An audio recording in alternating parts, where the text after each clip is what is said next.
Good morning, everybody. Welcome back to the AJ Analysis channel. A new week and a new time to live stream. This time, for the first time in a few weeks, we are streaming off of the back of a Manchester United win. That's right, we actually beat Crystal Palace away from home 2-1. So once again, there's a bit of positivity around the club at the moment. The club sort of keeps teasing us. We had that 3-game spell where we won some matches, then a couple of draws and a bad loss, but then we're right back in with a win. And now for Manchester United, there's a real opportunity. If we look at the fixtures that United have coming up in December, there's some very tricky ones, but there's also some very winnable games. We're talking about 2 games against Wolves, like the worst team in the Premier League by a mile. We've also got West Ham at home, at Old Trafford. West Ham are another poor side.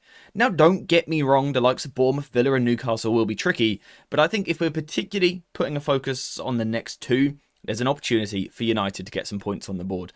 And I think that's how we should approach it as Manchester United fans. I think in the past we've got a little bit ahead of ourselves. We've looked at the next 5 games, the next 7 games. For today, we're going to put a focus on the next 2. West Ham and Wolves. Because if United can get wins in these sorts of games, that would be 3 wins in a row, 9 points from 9. And suddenly we're starting to talk about a little bit of momentum. And it's surprising how just momentum and confidence could help us against the likes of Bournemouth and Villa.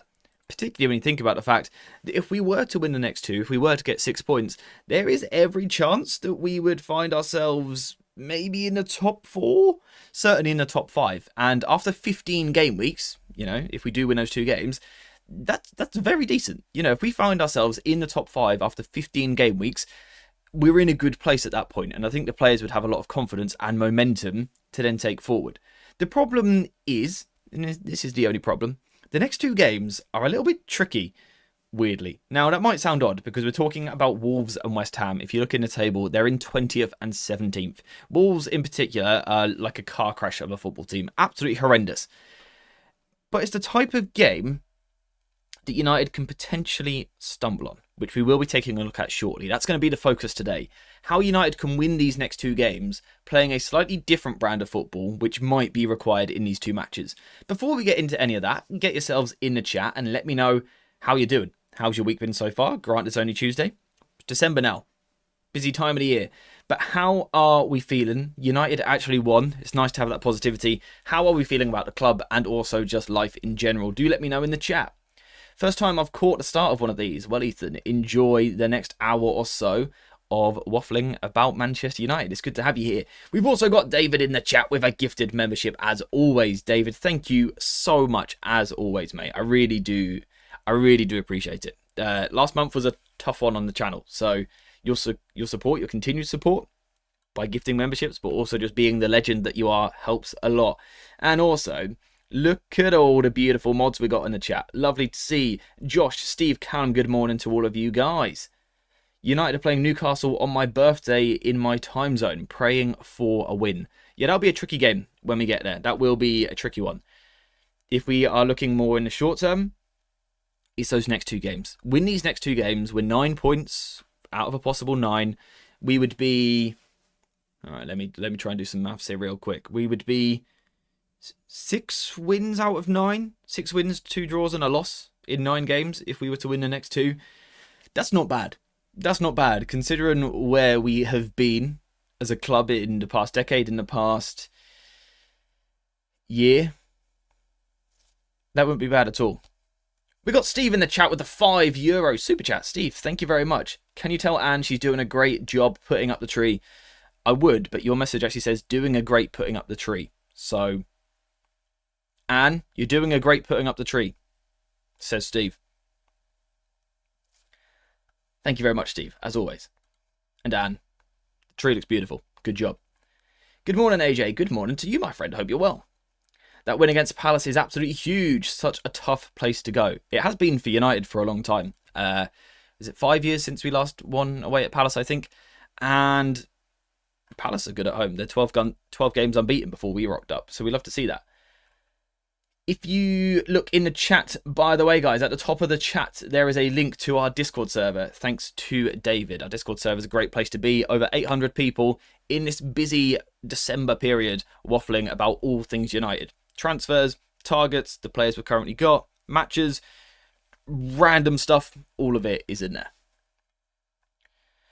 Nobody writes to midfield, nobody writes to wing-backs, and we're going to lose Ahmad and Mbumo. There's no chance for finishing it. In the top 4, you reckon?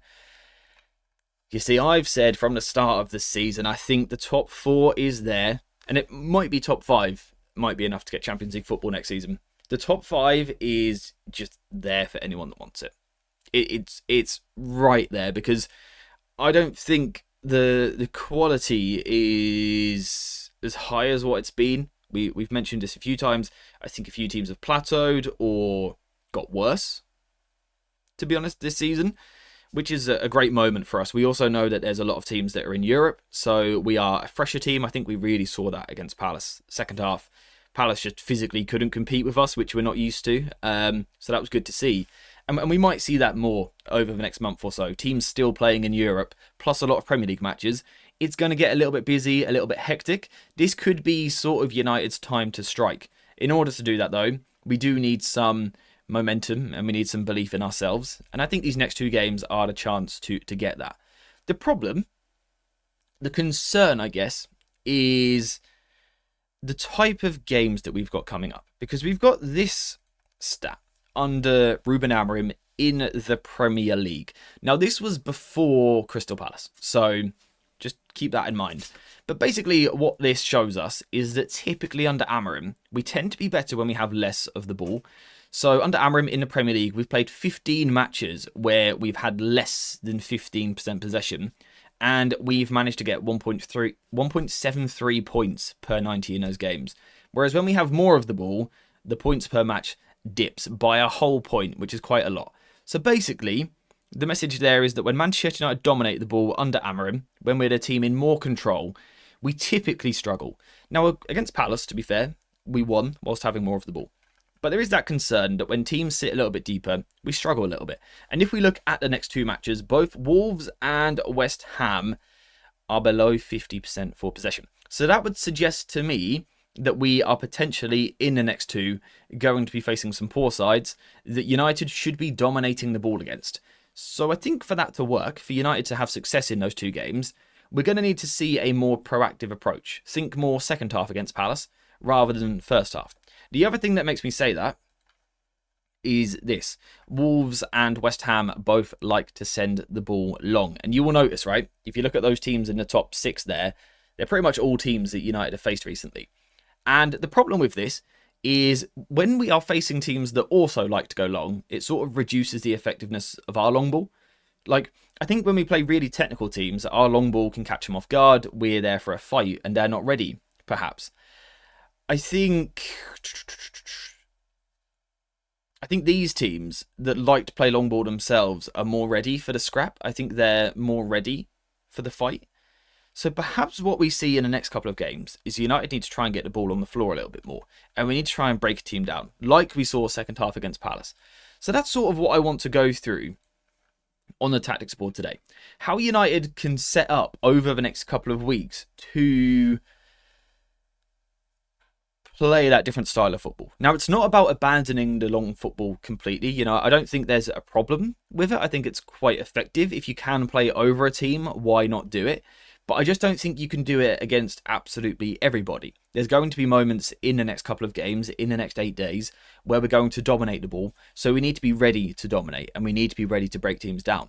So what I want to do today is discuss with you guys ways that we can do that, ideas that we can use to try and make United a team that are better on the ball, better at progressing the ball, better at breaking teams down. Now, that might be different players that you want to see in the starting 11, or also different tactical rotations like we saw against Palace. So that is basically the plan for today. So it's a lot of heavy lifting once again for you guys, but I will, of course, as always, be giving my thoughts as well.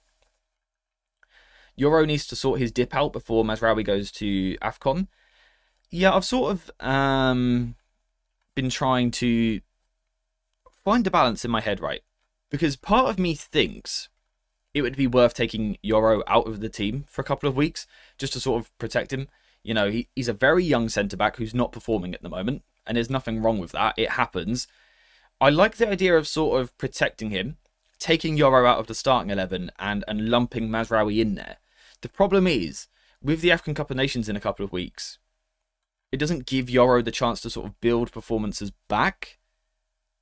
before then coming in. So I don't know whether we should take him out and look after him, or whether we should almost try and keep playing him and play him into form. I would like to hear what you guys think of that.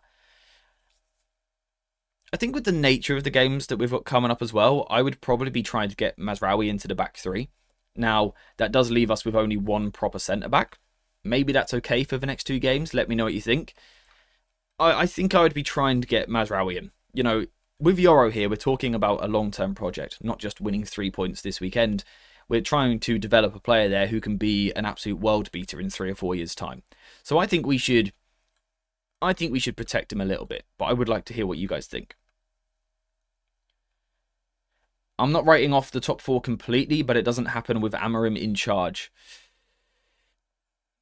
I think that's what the frustrating thing is, right? That it feels right there. There's been so many poor points that we've dropped this season that we just shouldn't have. Everton being the prime example of that. If we'd have won there, we'd be top 5 right now. It does feel like potentially we could be missing out on a huge opportunity. I think we could do better under a different manager. You know, I think there are several managers out there who would do a better job than Amorim. I'm of that opinion.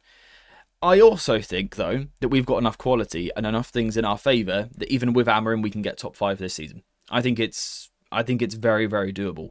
Now, we've got to expect that Liverpool will sort of return at some point. Their form will improve. But I still think we can try and battle our way into that top 5. Personally.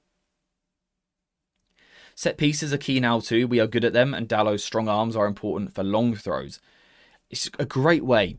I said it the other day. It's literally a chance in football to put a delivery unchallenged into the box. Like, just think over a 90-minute football match. Just think about how much time your team spends, particularly United against a low block. How much time the team spends trying to get a moment to get the ball into a dangerous position. You spend so long trying to manipulate the opposition's block, trying to find a hole, to find a way through, to get a player in space, to then deliver, and you just hope there's someone there in that position. With a throw-in or a free kick or a corner, unchallenged, you can just launch the ball into a danger zone. That's why teams are making so much of it, right? Because it's so difficult to get the ball into the box in open play. Set pieces are just a free moment to try and do it. And I think Dalot in the first minute, that long throw the other day, it just immediately puts a team on the back foot. There's every chance another day you sort of replicate that long throw and Casemiro scores 50 seconds in, and the first half probably immediately changes and United play a lot better because it'd be on the front foot. So I think set pieces have always been huge in football. With teams getting better defensively and better in their man-to-man press and things like that, I think they are more important than ever. And fortunately, it's sort of happening at a time where we're good at them, which is quite fun. And like I say, I think Dalot is actually important to that. That would probably be my only concern with the idea of taking out someone like Yoro, for example. We are removing one of our centre-backs who would be an aerial presence. Yoro is young and is not ready, but giving him game time should get him used to the players around him and more confidence. Yeah, I think what it is, I think we should use Yoro a lot. I think he's a very good young player. I think he's a quality footballer, a quality player, and I think someday he'll be really, really special as a centre-back. So I think we should use him. I also think we should recognise that he's very young and there's not many 19, 20-year-old centre-backs that start every week for big teams under such pressure, particularly at a weird environment like what United have got. So I think it's about picking our moments to play him. Now, the question here is, do you play him against West Ham and Wolves where it should be easier? There's no easy Premier League games, but they should be easier. Is that a chance for him to build some confidence and get some momentum? Or is it the time to take him out of the spotlight and just sort of let him have his moment? Just give him a second out of the team, take the pressure off him, and just let him live for a bit. I'm not sure. Duncan in the chat with a £5 super chat. Duncan, thank you very much. Did you know that Mainu has never played alongside Casemiro under Amorim? The last time was January 2024, and they've won all of the last 5 games together. Crazy. Well, first of all, thank you very much for the super chat, my friend. That's very kind of you. Secondly, I did not know that. We always say, right, we do our sort of but what was I going to say? We do our, what am I trying to say? Tactical preview streams. You know, before we play West Ham, we'll talk about what we should do. And we always have that conversation in midfield. And sort of every week we go, I don't think Amorim would put the two of them together because, you know, the intensity is a bit off with them as a duo and the mobility as well. But I didn't realise, like, we've pretty much never seen it. Now, Sun reckons we saw it last season in December, which does ring a bell. Regardless, whether it's literally we've never seen it or seen it a couple of times, I think it's clear that we haven't seen it as much as what we would think. It's interesting. And Josh says that's why Amorim's United will not get top 4. You guys know my opinion on Kobbie Mainoo. He's phenomenal. He should be playing football more. He looked really sad the other day, and it sort of broke my heart, and a bit of me died. Sad. He'll get his chance eventually. I do believe that. I don't know if it's going to be at United. That's what scares me. That's why we will find it hard to develop players like Brighton do. The pressure at United is too much for 90% of young players. Snipes, I completely agree. People always will sit here and say, we should take Brighton's recruitment team, right? How many times in the past 10 years have we seen a player go to Brighton? And, you know, they're sort of like an unknown player. After a couple of years, they become this amazing talent. Then they go for 80 million to a big club. And everyone goes, oh, the big club should have just signed him in the first place. But I don't think that's true. Sometimes you need that stepping stone club in between. Sometimes you need that player to go to Brighton where he can develop, not in the spotlight, where he can take his time, where he's under less pressure and can improve, can develop before then getting the big move. I don't think you would get that time at United. We saw it with Højlund, right? Like some players need that sort of stepping stone club in between, I always think. Pressure comes from online fans. Yeah, I think it comes from standards and expectations, right? We have this weird thing as a football club where we're Manchester United, so we believe that we should be at the very top, but also we all know that we're nowhere near the very top, and it sort of creates this confusion. I think there should always be pressure on the players playing for this club. I think there should be. I think the second there isn't pressure on them, the standards have dropped, beyond belief. So I think there should always be that pressure. Some players are going to be able to handle it, some won't. And let's also remember there's that fine line between we're pressurising players and we're criticising them and insulting. It's the insulting which doesn't do any good at all. That's why Chelsea have done well having Strasbourg as their second team. I wonder if it's something that United could do with a different club. I'm not sure. Still though, even if they did, that was an entire year ago. He's definitely not planning on doing it, and it's going to kill the midfield long term. Bruno is far too good to be that deep. Bruno the other day, right, against Crystal Palace was just, I think it sort of like summed up the Bruno Fernandes conundrum, because he was our player the other day who Amorim trusted to drop into the first line in the second half to be the progressor. He trusted Bruno to drop deep and be our passing player. And I think he is the best player at United to do it. He does have the best passing range. He does have the best vision, the best understanding, the best control, whatever. So he is best for United to go there, but it's not best for Bruno. Like, if you had to pick a player to drop into the first line and have a passing range, it is Bruno. But if you were picking a position for Bruno, you'd want him up here. And that's sort of that problem that we've got. It's why United need recruitment in midfield. We desperately need another player. Whether that's a partner for Bruno or someone to push Bruno further forward, I'm still not sure what Amorim's plan is, to be honest. But we need another one in there so Bruno doesn't have to be the guy dropping here. Is that an Elliot Anderson? It might be. It could be. Who knows? Codename, good morning. Long time no see. I hope you're well. I think Bruno needs to play as a 10. He is not disciplined enough to play as a midfielder and will cost us top 5 this season. You see, the thing is, we tend to agree with that idea. You know, Bruno's an attacker. He's a forward player. He should be creating chances up here. But next 2 games, at home against West Ham and then away against Wolves. Just a reminder, these 2 teams are bad. Yeah, just bad, especially Wolves. They're just not very good at football. But in particular, the way that they play, they're not teams that dominate the ball. So United are likely to have more possession in the next 2 games. We know that typically, United aren't so great when we have more of the ball. So weirdly, is this now 2 games where actually we want Bruno deeper, where his passing range can break a team down? I don't know. Normally I would sort of be someone that pushes for Bruno to play higher. But is this actually a chance to play that more creative player deeper? Not sure. Chad with the 22-month membership. What a beautiful, beautiful man. We shouldn't be planning signings around Bruno, in my opinion. Ooh. It's really, really tricky. Because I still can't help but feel that everything good that we do comes from Bruno Fernandes. But also, with the signings that we've made, the system that we use, how rigid the system is, there still isn't that proper spot for him in the side. So I agree, but I don't want to.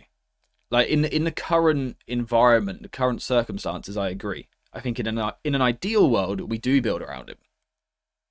But in the current world that we live in, we don't build around him, if you see what I mean. But regardless, thank you very much for the 22-month membership. What an absolute legend. Guys, if you don't know Chad, get to know Chad. What a friendly, lovely man right there. I know everyone likes to look at table positions, but points targets and points per game seems more important. 1.84 points per game should be the goal. A win versus Everton would have put us on track. Duncan, that is a fascinating stat. That's a good way of looking at it as well. I like it. We were better in the second half versus Palace when players started making off-the-ball runs, creating rotations and moving the defence. This is so basic. It shows how selfish our players are and not team players. I don't know why it happens. Because I completely agree. You know, I made a whole video on it. So I obviously agree. Yesterday, though. Weekend. Away. Second half. Crystal Palace. We were just so much more fluid in the second half. And you could see the problems that immediately caused Palace. They just didn't know whether they were staying or going. They didn't know whether to press or not to press. They didn't know whether to follow players or not. Why doesn't that happen more? Why doesn't that happen more? Is it the players? I think sometimes they lack intensity. I think sometimes we sort of get ourselves into a lull very quickly. We very quickly sort of meander about. And I don't think it's lack of effort. I think it's almost lack of... I don't even know what it is.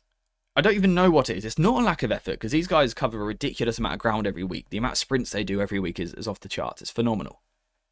But there is something missing, right? There is that like sharpness almost it feels that we lack sometimes. And that's probably on the players.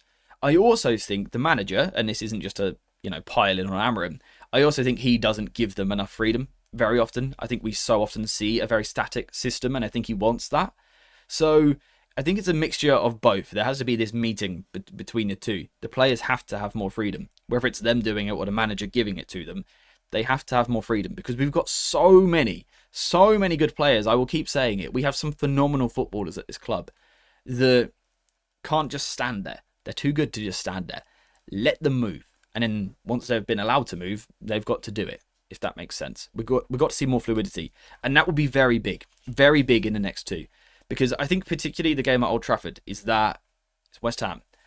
Under Nuno, I believe, right? I think that'll be a game where we dominate the ball. And I think West Ham will be in a block. And we know if we want to try and break down a block, we lack some of the wingers that you would want. Someone that can dribble 1v1 and sort of give you that moment of magic. So instead, we're going to have to be clever with the way that we pass the ball and the way that we move.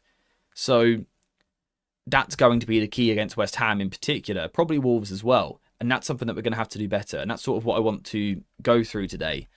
What players can we use? What rotations would you like to see? Give me some shapes that you would like to see in these games. For example, Dalot at wing-back, perhaps if you're trying to be rotational, is a little bit better than Dorgu. I know he doesn't have that sort of left-footed early cross, but what he does have is a bit more versatility, the ability to go into a few more different zones. I feel he can play here, here, or here, whereas Dorgu is probably only in the front two. So Dalot is an interesting player for that. But also, if we're trying to break down a block, Luke Shaw's crossing is very, very useful. And I would also think perhaps if we're dominating a game, the workload isn't quite the same for a wing-back when you're really on the front foot. It's a lot of forward running rather than so much backwards running, which probably suits him more. Maybe he can cope with it in the next two games, especially with this fella back. Now, I don't think he's going to get thrown into a starting 11 just yet. I think we'll see a couple of cameos from the bench. But it's something to think about. Is this the moment where Shaw becomes a wing-back for the next couple of weeks? I think it's there for us. Because the second he steps forward into the final third, I think we see a different quality. So that's something that I personally would be considering, particularly for the home game. With Lissandro Martinez back, I can't say Martinez. I feel like you have to add Lissandro in front. I don't know why. He's one of those players. Do you think we could see more of Dalot at right centre-back when we have the ball or need a goal? Or Mazraoui, I guess is the other one as well. It could be Mazraoui or Dalot. I still think the right centre-back position is a great one to use for Dalot, particularly when you need a goal and you're trying to push forward. The problem is, I think Amorim loves his energy so much. And, you know, the wing-back role is one of the most energetic ones. It requires so much physical output. Dalot is one of the only players that can match it. So it's a bit of a tricky one for me. I think Amorim loves him at a wing-back for what he provides, sort of, you know, byline to byline. That's the problem. That's the problem. Too many good footballers lacking the athleticism, a problem which is more glaring in the current iteration of the Premier League. I do agree. I do agree, but I also will always feel that a clever player, an intelligent player, doesn't have to be as physical. I think there's a way around physicality. I think your brain can move quicker than what your body can. So I think the most intelligent footballers in the world don't have to be as physically quick and strong and as athletic. You know, in your team, you need some physical players. Of course you do. You need a physical base across the 11. But I don't think all 11 of them have got to be Usain Bolt with the stamina of Mo Farah. You know, I don't think the whole team has to be like that. You want several like it, but then I think you can get away with a slower player in there or a weaker player in there. I think there's become a bit too much of a focus on physicality. You know, the technical should outshine that, I always feel. I think the technical quality is what separates the smaller teams. I saw a great comment on Twitter the other day, and I can't remember now who said it, but for smaller teams, right, if you're lower down the league, what you're trying to do as a manager and the way that you're trying to build the squad is you're trying to minimize the gap. So let's say you're a team in 16th. You're trying to minimize the gap to those top teams.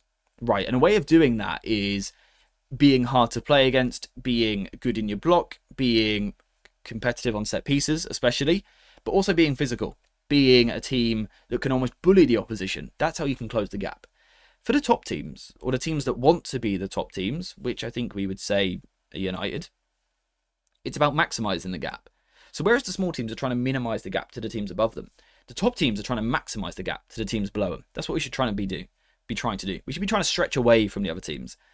And of course, physicality, dueling, and all of that stuff is still important. But I think that's when we see the top teams, really that technical quality can shine through. Like Bernardo Silva at City, there's nothing physically that he can do. He's weak, he's slow, he doesn't cover ground well at all. But he is absolutely a key player for Manchester City. And I think that's what you can strive for as a top team. Now, United have got this problem where we're a little bit in between. We're not one of those low teams, but we're also not one of those top teams. And we find ourselves stuck in between. I think we need to become a team that, yes, physically competes every week, but hopefully eventually technically outshines everyone. I think that should be our goal. That should be our aim with where we want to go. Which is why, you know, the Cobby situation is an interesting one. Because perhaps right now we need more physicality than what he possesses. But I think as we get better, we should absolutely be looking towards those more technical players. Shaw can't play wing-back anymore, in my opinion. The workload will make him break again. I think I agree in like the most end-to-end matches. You know, if we're asking Shaw to go, I think he'll get destroyed. I think perhaps in a game like the next two where we're against weaker opposition and we're more likely to dominate, I think we're talking about a team that is on the front foot, so there's less backwards running, so he could maybe do it. Prime Bernardo Silva had the physicality. I don't think he had great physicality, nothing special, nothing close to the good athletes of the Premier League, in my opinion. And that's not a criticism. Phenomenal footballer. It's praise, if anything. His technical quality, his brain is what has really allowed him to excel so much, if you ask me. Amorim says he wants a right foot player on left wing back, like Ahmad. Left foot on the right side. What do you think? I don't know any players. I can't really talk on any players because I haven't found someone for that role yet. But yeah, we've been saying for a long time on the channel, we need an Ahmad over here. So it's good to see that Amram agrees with that. You know, we want a winger for the left. We know that we need that. Personally, I think that Mount could do a decent job at left wing back if Cunha returns, full of energy. See, this is where I've got a problem, because Mount probably can play left wing back, but he just shouldn't be playing left wing back, because the manager shouldn't be so fixed on his system that someone like Mount has to play wing back. If you see what I'm saying, like, we should be a bit more flexible than that. We're not. It's not going to happen, which is a problem. But I don't know. Should we even be asking Mount to play wing back? That almost shouldn't be a thing in my head. Not sure.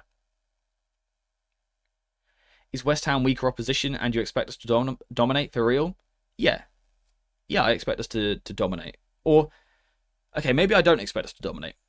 I class them as a weaker opposition, absolutely, compared to some of the teams that we've faced. I think West Ham are a poor side. I don't expect us necessarily to dominate, but I think the standard is that we should.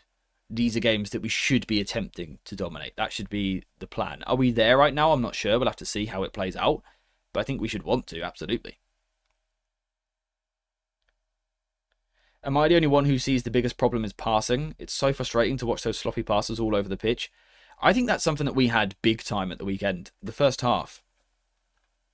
The technical detail from United was so bad. And we're just talking about a 6-yard pass. We'll still complete the pass, right? But we have this ability to play it so slowly and like 3 yards behind the player. You want a pass sort of rolled in front of someone so they can step onto it and carry on their momentum, particularly when we're trying to move quick. But so often we just like stuff a low pass, a slow pass, just a foot behind where it needs to be, and it just kills all momentum. So, and that isn't an Amarim thing, by the way. It's a problem with the players. I don't know why it happens, because it shouldn't, in my opinion. I think they're all technically gifted enough that they should be fine. So I don't know why that's happening. There's got to be something psychologically there. Second half, it was a lot better. And we saw, you know, against Brighton, when we were confident, it was very good. Perhaps it is that. It's the confidence level. Because in the first half the other day, when we weren't so confident, it was really bad. Like, just easy passes. Just messing them up. Xerxes had a couple. Of course, he's rusty, but there was a couple of just bog standard, simple passes that he wasn't making, which always makes you sort of want to like headbutt the TV. Yeah. If you look at this system, how many players would you say get maximized in this system? I would say 3. Yeah, it's not many more than that. I'll give you that much. I think De Ligt and Shaw, I think the system suits them. I think it suits Cunha when he plays. The goalkeeper, probably. Unfortunately, we do not have the elite technical abilities to win their 1 versus 1 consistently, so it makes up for the physical deficiencies. Yeah, and that's what I mean by the fact that we're sort of like in between. These are the teams that need to be really physical to minimize the gap. These are the teams that are technical to maximize the gap. We're sort of stuck in the middle there. We need to break forward. That's what we need to do. So physically, we need to improve again in the squad. Of course we do. But we also need to make sure that constantly we're upping our technical level as well. Because that gives you a lot more solutions than what just pure physicality does. I think technical gives you a broader range of what you can do. Bernardo Silva, their right centre-back, second striker. Yeah, I haven't actually looked at that. Yeah, I haven't seen that yet. Easy and simple to winning. I think the confidence boost is still huge with this team. It's a very emotional team, it feels, with everything that we do. When it's good, when we've got the momentum, we can fly and beat anyone. When we are struggling, it feels like we can lose any match. I will say I was pleased with the sort of mental fortitude at the weekend. Going down 1-0 away from home is not something that we've reacted well to this season. Under Amarim, we've been really poor away from home, so it was nice to see that. And also, I did enjoy the fact that at 2-1, we didn't just park the bus. Sort of, the last 5 minutes, Palace got a bit of pressure. You expect that. But, 70th minute to 85th, United was still the team on top, still the team controlling the ball. I was really, really happy to see that. I think that's so important for us. When we drop into our block, I feel like we're just waiting to concede. So it was nice to see the players still wanting the ball, still showing confidence on the ball, and still trying to take the game to Palace. I think that was a really good thing to see. I think that's a good sign for us. For me, the only players to benefit from this system is De Ligt, Mount, and Shaw out of this 11. Yeah, I think that's fair to say. Probably the striker as well, I guess. But I think you would say that in most shapes. West Ham lost to Liverpool. They are garbage. Facts. Anyway, which players do you guys think we need to see if the aim is dominating and hurting teams and breaking teams down? Because it does require something different, right? There's been a big focus recently on going long. I don't expect that so much. I think we should expect in the next couple of games to be playing out from the back a little bit more, working the ball through the pitch a little bit more, and trying to break down the block. Who do you guys feel are the key to that? Who are the players that we should be looking at? Is there that opportunity now to move Shaw to left wing back? Do you think we can do that or not? Let me know. Lisandro Martinez, could he now be perfect? Should it be Mazraoui on the right as opposed to Yoro? Does his technical base give us a bit more? The fact that he is a fullback and naturally likes to attack. If we just look here, this was very late on in the game. United were 2-1 up. But that's Mazraoui on the right-hand side there. Our right centre-back pushed right forward to join the attack because that's sort of in his nature as a fullback to do compared to a centre-back. So are they players that we need? Bruno, for example. If we're trying to break teams down, do you want Bruno deep where he gets more of the ball and you get more of his passing?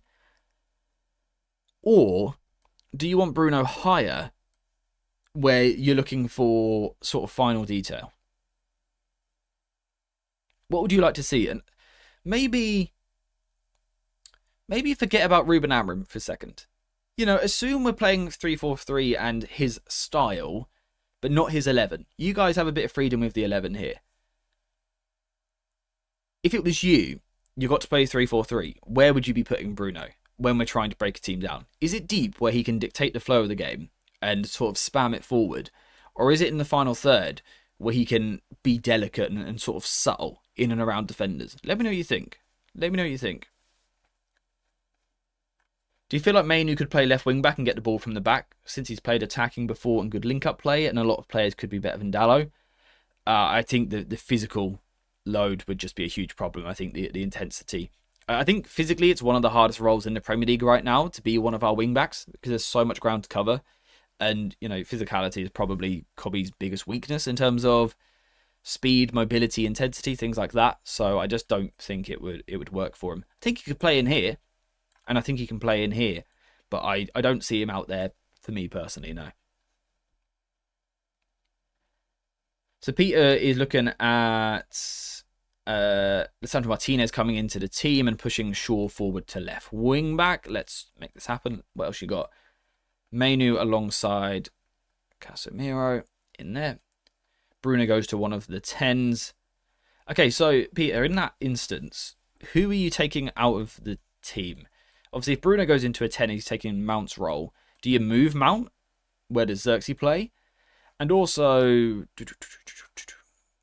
Cunha. I'm assuming he's now going to be ready to play for us. So, how would you guys be setting up for these games? I'd put him as a 10, but we don't have the right man to pair with Casemiro if we push Bruno up. You see, what we did see at times against Palace, not as much as I would have liked, but it was there, was sometimes Casemiro going solo, and it was Bruno would then move into this position. I think if you were to do that with Kobe, that could be quite fun. I'd be worried about defensive transitions with those two, to be honest. That would concern me. But I think Kobe could be quite nice in that role, especially if Bruno was in one of the 10s. Something like that could be quite fun. There is still, obviously, the shout of swapping Mbeumo to that side as well to give you more width, more winger threat. But I like Bruno on the left if possible. We missed a trick by not going for Mateta. Yeah, very good player. I don't know what he would have cost us last summer, but he was clearly a very good player and someone that we mentioned a few times on the channel that we would have quite liked. I think we were hoping maybe we could get him a little bit cheaper than someone like Šeško, save a little bit of money, and then invest in midfield was sort of our thinking. Didn't happen. It's too late now, unfortunately, but yeah, That's where we are. At 10 every single time, I would flirt with Cunha and Mbeumo as the striker to stretch the teams. Bruno up front will be more of a danger. Yeah, I mean, I don't know if you guys saw it. There was an interview with Lomans last week, I think it was. Certainly before the Crystal Palace game. And he was asked who the best finisher is at the club. And his answer was Bruno Fernandes, which was fascinating to me. First of all, it speaks volumes about him as a player. His standard of finishing can be an absolute joke sometimes. We've seen his goals over the years. But also, it's mind-boggling to me that we're playing our best finisher at the club here. I think in the next few games, there's got to be that ability to get him further forward. Now, if we're talking about Amorim, realistically, he will pair him in midfield and hopefully give him the license to go. I would just like to see him starting up there. I'd like to see him, advanced in that position. Is there something like this that we could go for? Possibly. Mount starts, Cunha from the bench.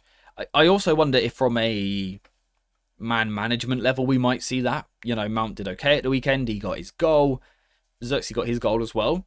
I wonder if there's a chance Amorim keeps those two in the side for, the sake of almost going, good job. You did good. And he might leave Cunha on the bench, but also I know that he likes Cunha a lot. So there's a chance he sort of brings him straight into the team.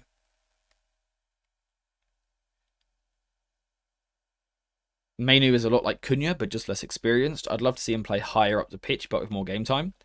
I mean, we saw it last season, didn't we? Kobe often playing in the left 10, and I think that's where he likes to end up.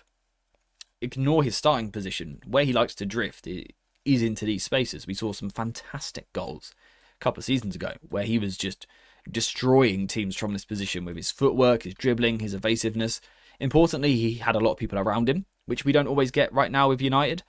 But yeah, I think it's a role he can play. I think he can do it.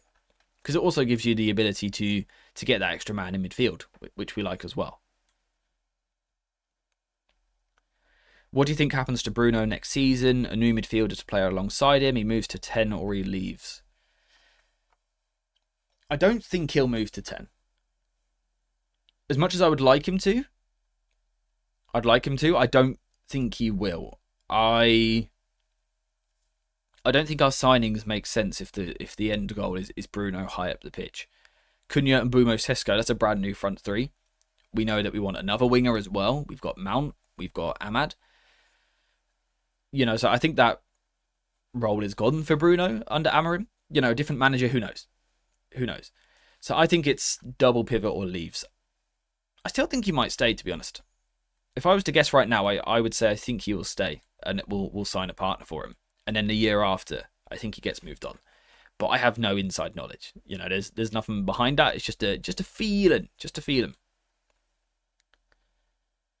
If we start doing more of those rotations we saw against Palace, I feel like that could suit Kobe, especially with Cunha. That type of football suits a certain type of player, right? And I think it suits a type of player that is sharp, for a start. Players that flow with the game need to be sharp. They need to understand the speed of the game.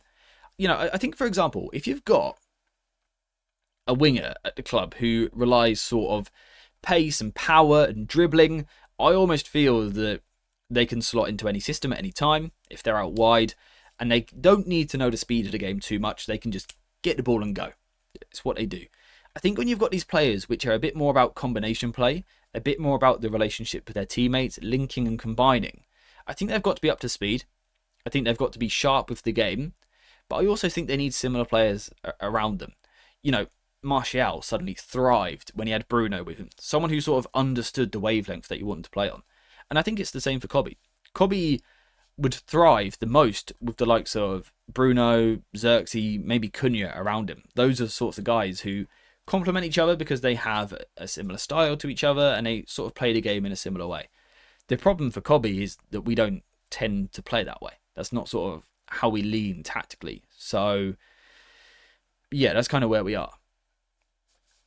If we want to control the game, we should start Kobe Mainu.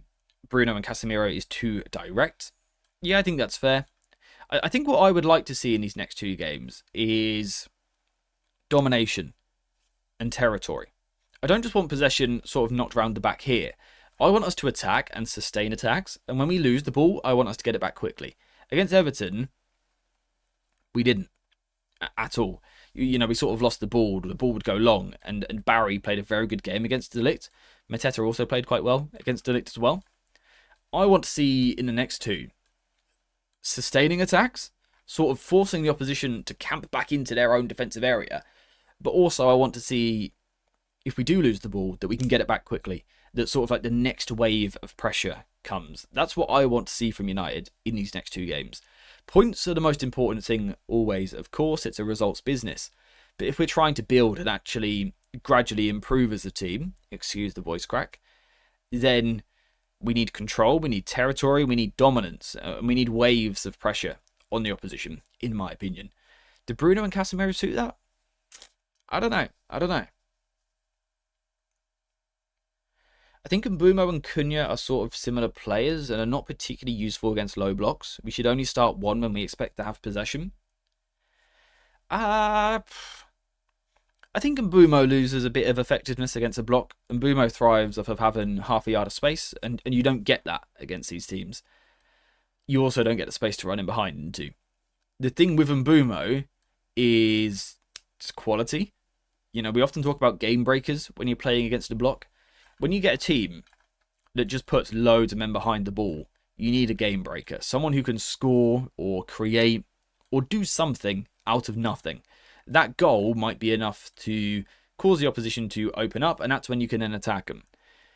So whilst Mbeumo may be less effective in these games, he is a game breaker. He does have the ability to just bend one in from outside the box, and that completely changes the game state. So it's a tricky one. You want those mavericks in those games, but you're right, you also do need patience and players that can work in a little bit of space and stuff like that. It's a tricky balance. Adele with the super chat. Hello. Good morning to you, my friend. I hope you're well. I hope you're having a good time, mate. How are you? How are you feeling about United winning and moving just a little bit further up the table and with a couple of winnable games coming up? Let me know, mate. Real recognises real. Only just noticed the live. Despicable behaviour. But I will forgive you. As long as you get your notifications on. Then I'll forgive you. And by the way, guys, if you are here, if you are enjoying the stream, whether it's your first time or your 100th time, if you could please leave a like, that would be amazing. And also, subscribe to the channel and check that you're subscribed, because sometimes you think you're subscribed because you watch a lot and then you realise you're actually not. So double check. And if you're not, if you could please subscribe, that would be amazing. If you want to go one step further and get your notifications on as well, then you are just a living legend. It would be greatly appreciated and it helps the channel a lot. So if you could please, that'd be great. Thank you very much. Anyway, there's something I want to read. No player is particularly good at a low block or against a low block. That's the whole point of a low block. There isn't anyone calling themselves a low block specialist. I think someone like Bruno is, to be honest. I think players that like big spaces struggle against a low block, and you're right, it's difficult for any player to play against. I think you're looking for the cutest players sort of to break teams down, and I think that's where Bruno sort of can thrive in those game states. I had notifications on. In that case, blame YouTube. Also, I do tend to agree with Chad here, which is quite rare. So you guys know that you've messed up. 53 likes is unacceptable. I agree. Let's get those numbers up. Like United. Climbing. Where's the league table? Here it is. How many points have United got this season? 21. I want a minimum of 21 more likes on this stream. Please. I'll ask nicely. Please. Please, Ben. I just need more likes. If it's cute players, then we need to sign Chad. Very good point. I think Lisandro Martinez is going to be big in these sort of coming games. I don't know how fit he's going to be. I get a feeling he won't start West Ham, but maybe does the second one against Wolves. Is that the right way around? Yeah.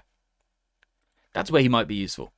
That's where his sort of ability to pass through players and just take out lots of players at once could be super useful. I think also his aggression when we lose possession could be key to sort of help him with that. Did we get an answer on the Luke Shaw situation? On whether or not you can think he can play wing back if we're dominant? And I mean, Not a game where it's 50-50 basketball, end-to-end, I'm talking about games where we're sort of parked up here and we're trying to break a team down. Perhaps you're 1-0 down with 20 minutes to go, for example. Is Shaw at wing-back an option for us?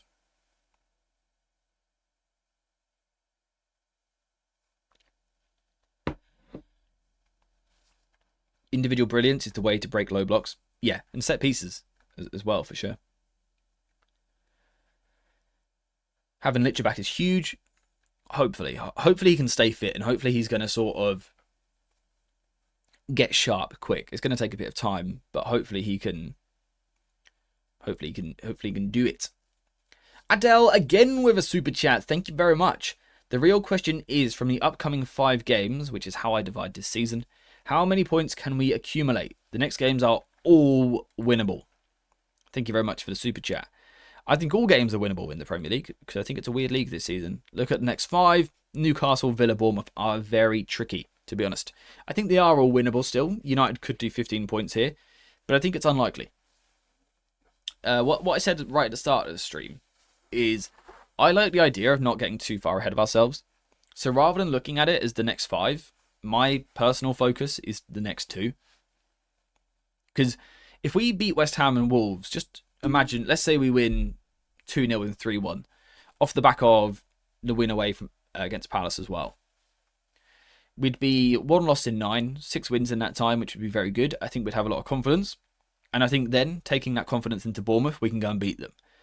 If, however, we lose to West Ham and draw with Wolves or whatever, then I think the Bournemouth game would be an incredibly difficult one for us. So I'm sort of looking 2 games ahead for me right now. I'm looking at the next 2. West Ham, Wolves, United need 6 points from 6. That's how I see it. And then we'll gauge it from there. I worry physically it might be too much for Shaw. Might hurt his hamstring, but he could do it for 50-60.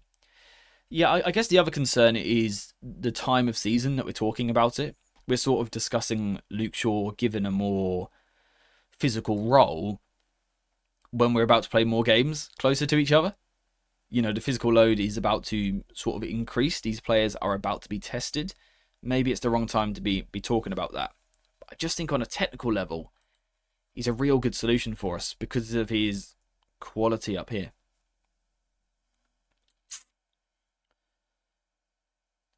Nine is a bare minimum. Yeah, completely agree. I completely agree. I would say that about any run of fixtures, to be honest, that we should always be looking to win 3 from 5. I think that's where we should be. Yeah, you got to get 9 points from those, I think. Drawing fouls for set pieces is probably the best way to beat a low block. Who is the best at doing that? Statistically, it's Dorgu. Dorgu is weirdly phenomenal at winning free kicks. And I think it comes because of his mindset. When he picks the ball up, his instinct isn't to attack a fullback, it's to protect the ball. And as a result, he gets himself over the ball quite a lot, which is when people sort of just bump him over. If you watch most Dorgu fouls, most of the time, he falls forwards over the ball. And that's because of how people come behind and bump him, because of how he's protecting the ball. And you're right, that does give us a great chance to get the ball into the box. The problem is he's a little bit less versatile than someone like Dalot. I think Dalot the other day was very useful to us, the way that he rotated, the way that he played, his passing range.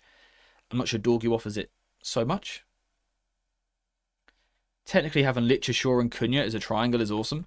Yeah, I mean, I hadn't even, to be honest, thought of it as a triangle yet, to be honest. I hadn't really put that thought in place. Yeah, can you imagine those 4? The technical quality for that is the passing quality you've got the carrying of Cunha. You're still lacking a proper winger, a proper 1-versus-1 specialist, but you've got players there that technically are some of our best at the club, which would be a lot of fun. We can put Shaw in at left wing back and Martinez in left centre back. What are your thoughts? Yeah, I think it's doable. I think it's very doable. The question is the physicality of the 2 of them, how ready they are to play in these roles. I'm not so sure. But on a technical level, yeah, I absolutely think we can. Especially if we think we can hurt teams, we can break teams down. It's the time to try it, if you ask me. Elite dribbler we are missing? Yeah, especially on this side. We've got a carrier with Cunha, but not so much a dribbler. Completely agree. I really feel West Ham and Wolves are the games where Shaw has to be tried from the wing-back role. He can give us 50 to 60 minutes. Yeah, exactly. He doesn't have to do it for 90, does he? You can give him 50, 60 and go from there. This is where you fail to understand. Dorgu wins fouls because of his size and build. Oh, of course, but we've seen hundreds of footballers built like Dorgu before, but they don't necessarily win as many free kicks because it's about not just the physicality, but also the mental side of the game and also the technical side. It all sort of rolls into one. It's not just one thing. So, yeah. What's the difference between a carrier and a dribbler? Lovely question. I think potentially people have different sort of definitions and different things that they go by. The way that I look at it personally is I think a dribbler, which we sort of lack at this club. Who can I use? Like Ahmad is a good dribbler and Mbumo's decent as well. But let's say Ahmad. I think a dribbler is sort of in that just 1-versus-1 battle, right? Have you guys played Panna before, where you're just trying to nutmeg the other dude and put the ball in the net? Like a dribbler is someone that I fancy to go 1-versus-1 and beat them with a drop of a shoulder, a little bit of skill, a quick change of direction, a display of agility, and things like that. I think it's a bit more of a mind game when you're dribbling. It's about getting the edge over the opponent, jinking past them. Messi dribbles, right? Prime Messi. Think of that. In between players. That's dribbling. Carrying more for me is a bit more about an open space. And it's a bit more about driving and powering. Of course, there's still a technical side to it. You've got to keep the ball close. You've got to use your body well. But I think it's more about sort of driving into a space. Like here. Imagine, look at where the opposition defenders are here. Almost driving through that space. Rather than here, look at the defenders now.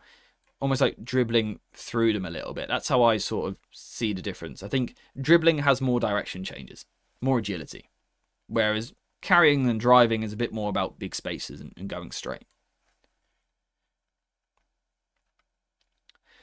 Did I miss something in the chat? I'm guessing I did because I'm seeing lots of love hearts from lots of beautiful mods. I did indeed. Adele with the 5 gifted membership. Thank you very, very much, my friend. Hopefully I just answered your question about the dribbler versus carrier. And thank you very much for the 5 gifted memberships. If you did get gifted a membership, make sure to say thank you because, I mean, that is just iconic behavior. Legendary. Thank you very much. Ahmad is okay, not quite an apprentice to Doku, but could be as good as Eze. Yeah, on the dribbling front, I think that's fair. If Shaw or Ahmad as the wingbacks are given the job to make the final delivery, I think will be much better. Yeah, I think there's no doubting the fact that if you put Shaw, Dalot, Dorgu, Mazraoui into a competition and said you've got to deliver into the final third, Shaw would come out on top of that quite comfortably, I feel. I think he's the best with the final ball. Personally. Xerxes is more of a number 10 than a number 9 in my opinion. Yeah, he's somewhere between the two, isn't he? He's not going to play on the last line. He's not going to get in behind. He doesn't play on the shoulder and run in behind too much. I think the important thing is if he is going to be that player that drops off and links and combines, he's still got to make sure he makes that push to get into the box as well when the moment arrives. So he can pop up here and play that pass, sure. But by the time that ball goes wide and we look to cross, I think he's got to be getting himself in there more regularly. That's what I want to see from him. That's sort of the challenge for him, I think, to go to the next level. Have that desire, that need, that hunger to score goals. By the way, his goal the other day, phenomenal. Like, it caught me off guard. I just wasn't expecting it. It's such a good finish. It's unbelievable. It's quality. AJ, I understand Mainu and Ugarte not playing often, but why have we not seen Heaven feature more this season? Especially when Amorim likes to rotate his centre-backs mid-game. I think Heaven has a case of being underdeveloped, to be honest, and just not as good as our other players. I think Heaven's our worst centre-back. That's not a criticism of him. He's also the youngest one, I do believe. I just don't think he's at the level of some of the others. You know, for Arsenal, he was a midfielder until not too long ago. You know, he's actually only recently become a centre-back for Arsenal and then Manchester United. I just don't think he's an elite level player yet. But It's important we give him his chance. Still, that might have to be a loan move, even maybe. He needs to play football. He needs to develop. Right now, Luke Shaw is a better player. Lissandro Martinez is a better player. De Ligt, Maguire, Yoro, Mazraoui. They're all better players in the back three. So I think it's simply a case of sort of not throwing him in when he's not ready for it. There isn't a need to chuck him in every week if we don't need to and he's not ready. So sort of let him develop. I think a loan could be good for him. I would like a loan move for him. I think that would help him a lot. I don't know where I'd be trying to loan him, but it's something that I would consider, particularly with Lissandro Martinez now back. Do you think Cunha and Mbumo swapping positions works? We would have runners in behind on both flanks. Yeah, I like it. I'm very confident Mbumo can play here. We've discussed that a lot recently. I think the only here would be, we've signed these two players for big money and then we're playing them both out of position for the sake of balance. Surely we got something wrong there with the recruitment, or the manager's doing something wrong with the setup. That would be the sort of question mark over it. But yeah, I think they can both play these roles. Cunha last season for Wolves played a lot on the left, but if you saw his heat maps, he was always drifting. We've seen that this season. His heat maps often involve him drifting to the right side. He's a player that likes to get on the ball. So wherever he plays, he will gravitate towards it because he wants touches. And Mbumo's not so fussed. He's more happy to play in behind. So I think it can work. We got ourselves another super chat. Thank you very much again, my friend. Xerxes goal, another loose ball I thought was wasted, then bang. Even he didn't expect it. As for Heaven, he just panics under pressure every time. First of all, thank you very much. Yeah, Heaven, he's just an inexperienced player, right? He'll get there. I don't think he'll ever be sort of a world beater of a centre-back, Heaven, but I think he'll come to be a good squad player for us. And yeah, I agree. The Xerxes goal caught me off guard. I didn't expect it. I didn't really think he had it in him in that moment. Perhaps if he'd scored 5 and 5 and was flowing and was confident, sure. But yeah, I did not expect that. I did not expect that at all. This team don't get time to develop players. I think that's fair. Again, there's the pressure. There's this demand every week that we've got to win. We are an unstable side. So there is a pressure to get results, which means we don't get the luxury of always putting our youngsters in, which is a shame because it's what the club should be all about. Shaw should start left centre-back in our next 2 games, but go to left wing-back for the last 20. Yeah, I wonder if we might see that. The thing is, I don't know if we'd take off Dallo, but I can sort of imagine, particularly if we still need a goal with 20 to go, is that Dallo comes off, Shaw could get bumped a little bit higher for his delivery, his end product, and Lissandro Martinez could come on at centre-back to sort of build him back up to speed. That'd be quite fun. It doesn't have to be for every game. Maybe when you need runners, then you could do this depending on the opponent. Yeah, I think, David, even you could just do it within a game. You don't have to start Cunha on the right and Mbumo on the left. But maybe you can sort of like rotate them during a game. You have been here a long time. You will know that I'm a fan of wingers that swap. I think if you can put a different winger against a fullback, it's a new challenge for them. And I think that is a great way to catch teams off guard sometimes. Particularly when we're talking about changing the profiles so much. From that player that runs in behind with Mbumo to the player that's now coming to feet with Cunha. I think it would be a real challenge for defenders. So I'm always up for that. Players swapping the sides. I'm all for that. I also think Mainu or Bruno need to be connected to the back 3 if a team is sitting in a block. Yeah, that's what I was saying earlier.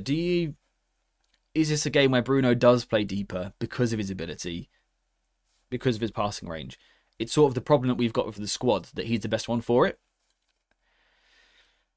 But would Casemiro really be the one that you push in there? I mean, he's a great goal threat, but he's not so good with his back to goal. Is this as effective? I'm not sure. In hockey, every winger is expected to switch constantly throughout the game.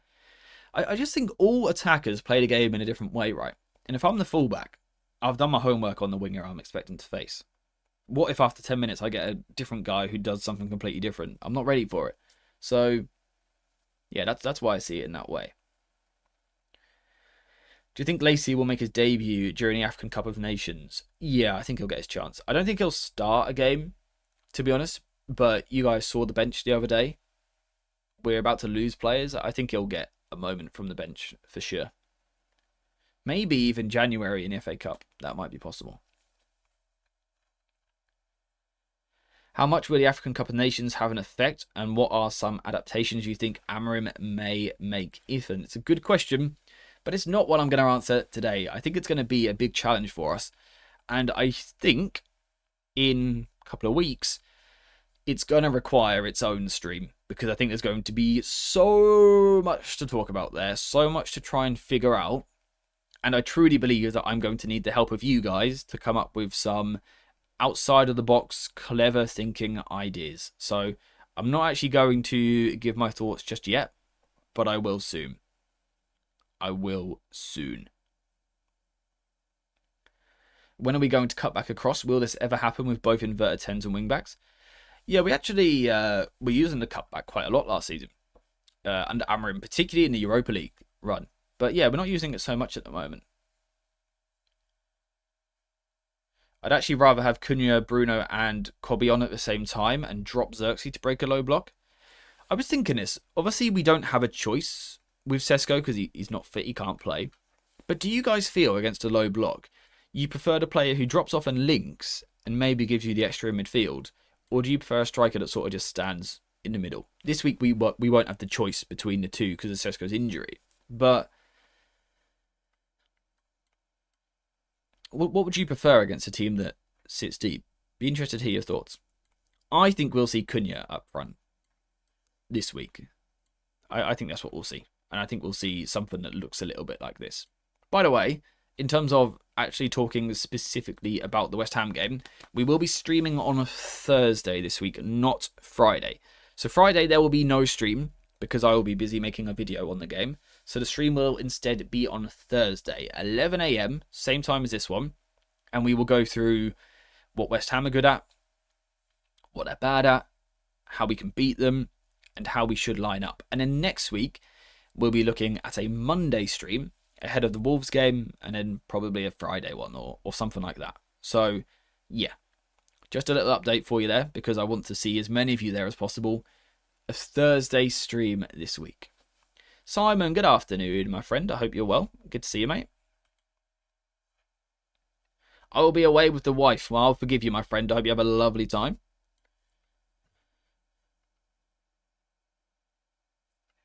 Or maybe even against West Ham when we batter them 5-0 in the first half. Oh, I am down for that.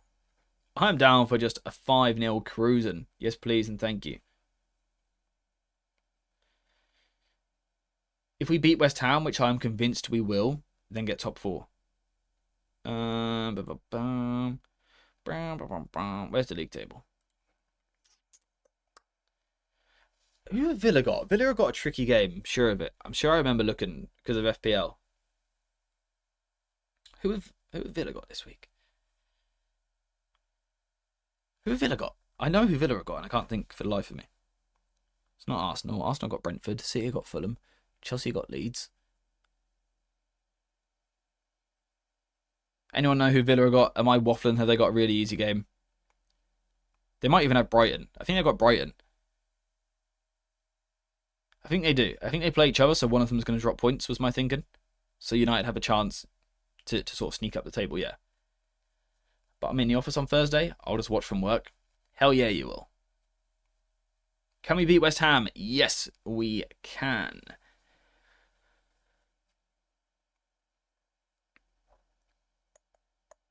Brighton. Yeah, I thought so. So basically, Brighton or Villa will drop points this midweek. United will gain 3 points, we hope. So we're going to go above, hopefully. If Brighton were to win, goal difference would be... No, we don't want that. Okay, so we can't get top 4, right? Because if Villa win, we can't catch them. If Villa draw, we can't catch them. And if Brighton win, we can't catch them. So we can go top 5. We can go top 5. Which, hopefully we can do. Hopefully we can do. Because Sunderland have got Liverpool, which is tough. So there's a chance we're top 5. Also, how nice is it that we don't have to wait until like next Sunday for the next game? We play again Thursday. There's matches on tonight. It's nice to have the Premier League action coming a bit thicker and faster right now.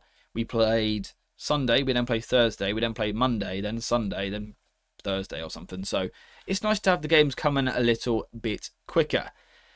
But anyway, I think we covered everything that I wanted to discuss today. This was the only thing that I didn't mention about the next 2 games, but we can cover this in the individual streams when we get there. One of which will be on Thursday. That is the next time we are streaming. But for today, I think we have discussed pretty much everything. I think we've had a nice little chat, a nice catch up about United, and sort of what we can do next, I guess. So yeah, I have enjoyed this. Thank you guys very much, as always, for getting involved. Thank you to everyone that liked, that subscribed, that got their notifications on, that gave a super chat, that renewed their membership or gifted memberships, or just sat there quietly watching. All of you guys are absolute legends, so thank you very much, as always. There should be a video out today. Got one problem. I don't know what video to do. So there's that problem. I've also got that problem tomorrow, which is fun. This hoodie is cozy. I like this hoodie. It looks good on the camera as well, right? With the lights. Yeah, I don't know what content to do. If you guys have any video ideas, throw them at me. Launch them at me. Like Dallo long throw those ideas into the Discord server or into the comments on different videos, because I need some help. A Xerxes video is what I had wondered. I just don't know how to structure it, but that is what I had considered. But yeah, if you do have video ideas, let me know here in the chat, in the comment section of videos, or on the Discord server, which is linked at the top of the chat and also in the description of this stream. Apart from that, we are now finished, though, for today's live stream. So thank you guys very much, as always, for your help. You have carried the stream, as always. Hopefully we can do the same on Thursday. I will see you there. But until then, that is all. So thank you very much for watching. I hope you have enjoyed it. And as